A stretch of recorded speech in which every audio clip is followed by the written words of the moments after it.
Restrictive condition দিয়েছে, শর্ত দিয়েছে।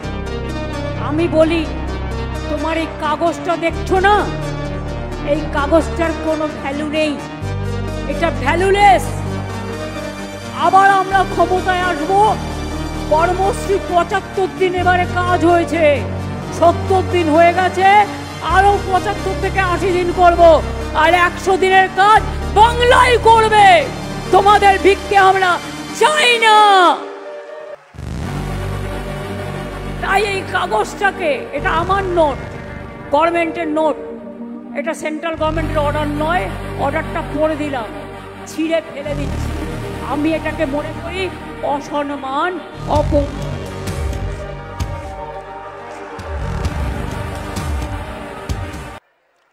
হঠাৎ করে গত পরশুদিন একটা চিঠি দিয়েছে আমাদের, হাইকোর্ট সুপ্রিম কোর্ট হয়ে যাওয়ার পর, প্রায় 1 বছর পর। তাতে বলছে, forced by court order 6 December থেকে রেস্ট্রিকটিভ কন্ডিশন দিয়েছে, শর্ত দিয়েছে। কি শর্ত? কোয়ার্টারলি লেবার বাজেট দেখাতে হবে। দেখাবার টাইম কোথায়? 4 মাস কোয়ার্টারলি হয়তো, 3 মাসও যদি হয়, টাইম কোথায়? এটা ডিসেম্বর মাস, ফেব্রুয়ারিতে ইলেকশন। একটা গ্রাম সভায় মাত্র 10 জন কাজ পাবে, আর কেউ পাবে না। হয় কখনো একটা পরিবারেই তো 10টা গরিব লোক থাকে। তারপরে বলছে ট্রেনিং দিতে হবে। কবে ট্রেনিং দেবেন আর কবে কাজ দেবেন? তারপরে বলছে জমির কাজ করা যাবে না, ল্যান্ডের নানা রকম। আমি বলি, তোমার এই কাগজটা দেখছো না, এই কাগজটার কোনো ভ্যালু নেই, এটা ভ্যালুলেস। আবার আমরা ক্ষমতায় আসবো, কর্মশ্রী 75 দিন এবারে কাজ হয়েছে, 70 দিন হয়ে গেছে, আরো 75 থেকে 80 দিন করব, আর 100 দিনের কাজ বাংলায় করবে। তোমাদের ভিক্ষে আমরা চাই না। তাই এই কাগজটাকে, এটা আমার নোট, গভর্নমেন্টের নোট, এটা সেন্ট্রাল গভর্নমেন্টের অর্ডার নয়, অর্ডারটা পড়ে দিলাম, ছিঁড়ে ফেলে দিচ্ছি। আমি এটাকে মনে করি অসম্মান, অপমান।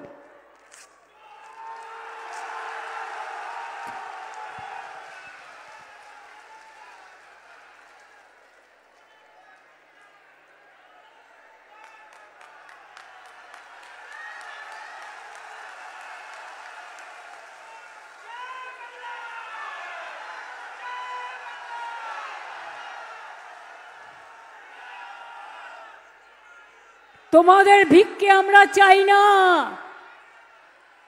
আমরা নিজের পায়ে দাঁড়াতে জানি। তোমরা এখন হাঁটি হাঁটি পা পা করে যাও আর বাংলাকে ভুলে যাও। যতই চক্রান্ত করো, এসআইআর সামনে, পেছনে এনআরসি, এনআরসি মানি না, মানব না, ডিটেনশন ক্যাম্প হবে না, মানুষ বিতাড়িত হবে না, নিশ্চিন্তে থাকুন।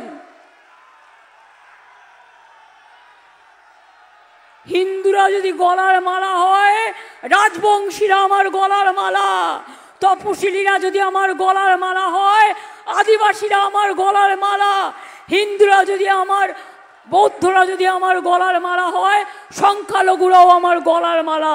আমি কাউকে বিভেদ করতে দিই না, বিভেদকে রুখবো, বাংলাকে ঐক্যবদ্ধ রাখবো।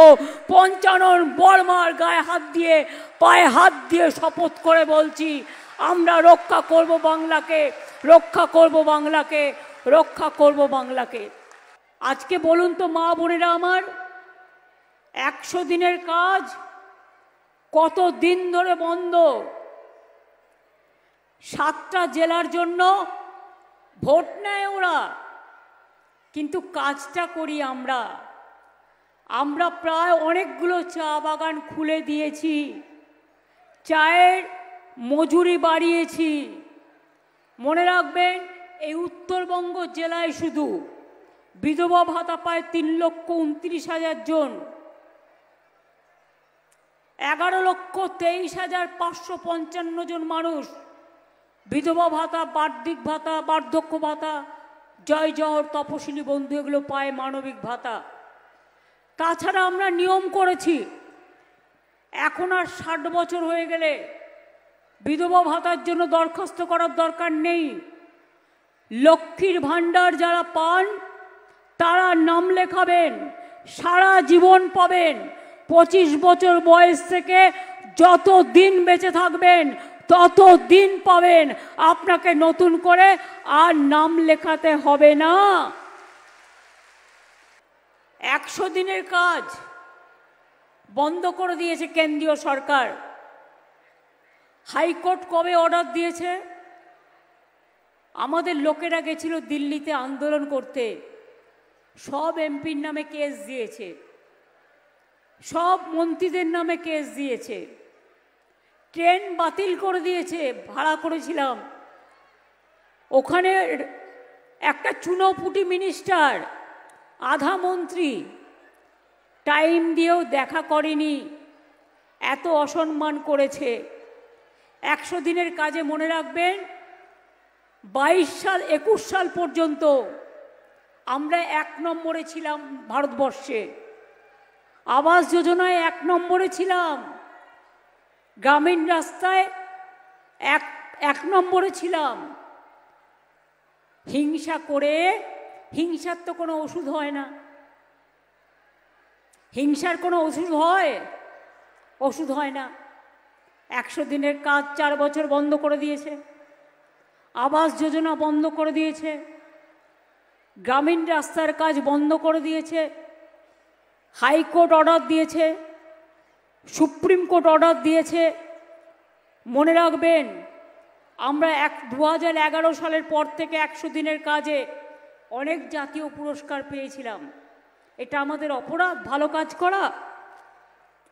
রিভিউ করার নামে 186টা কেন্দ্রীয় টিম পাঠিয়েছিল বাংলায়। কল্পনা করতে পারছেন? মাত্র 186টা। সব কিছু ক্ল্যারিফাই করার পরেও আমি নিজে অনেকবার দেখা করে এসেছি প্রধানমন্ত্রীর সাথে, আমাদের মন্ত্রীরা দেখা করে এসছেন, তাও দেয়নি। এতদিনে কাজ বন্ধ রাখার জন্য আমরা প্রায় 51,617 কোটি টাকা পাইনি শুধু 100 দিনের কাজে। এই টাকাগুলো লুকিয়ে রেখেছে, ইলেকশনের সময় এসে দেখাবে এই তো দিলাম। আরে আর তো কাজ করার টাইম নেই।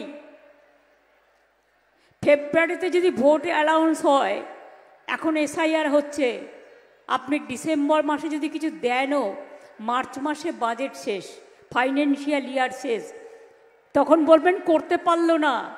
তার কারণ আপনি তো করতে দেননি। 2 মাসে টেন্ডার করে সব কিছু হয় না। মনে রাখবেন, 118 কোটি ম্যান্ডেজ ওরা আমাদের নষ্ট করেছে। 100 দিনের কাজ করেও গরিব লোক তার প্রাপ্য টাকা পায়নি। 59 লক্ষ গরিব মানুষকে আমরা রাজ্য সরকারের পক্ষ থেকে 2,700 কোটি টাকা দিয়েছি। এবং এখন আমরা কর্মশ্রী প্রকল্প চালু করেছি। আমার দরকার নেই তোমাদের দয়ায়, আমরা বিকল্প করতে জানি। যে মা সংসার চালায়, যে বোনটি সংসার চালায়, সে জানে অতিথি আসলে তার কোথার থেকে খাবার জোগাড় করে তাকে খাবারটা দিতে হবে। সংসার মেয়েরা ভালো চালাতে পারে, তাই তারা সংসার চালায়। আজকাল ছেলেরাও সংসার চালায়, তারাও কাজকর্ম করে। মনে রাখবেন, এই সংসার চালিয়ে 100 দিনের বিকল্প আমরা কর্মশ্রী প্রকল্প চালু করেছি। এবং কর্মশ্রীর প্রকল্পের মাধ্যমেও মনে রাখবেন, ইতিমধ্যেই আমরা 78,71,000 মানুষকে জব কার্ড দিয়েছি এবং 20,776 কোটি টাকা খরচ করেছি, করে 104,58,00,000 ম্যান্ডেজ তৈরি করেছি। পরিযায়ী শ্রমিকরাও এই কাজ পাচ্ছেন। আপনাদের সবাইকে বলি, বাংলা কোনোদিন মাথা নত করেনি এবং করবেও না। বাংলা মাথা উঁচু করে চলতে জানে।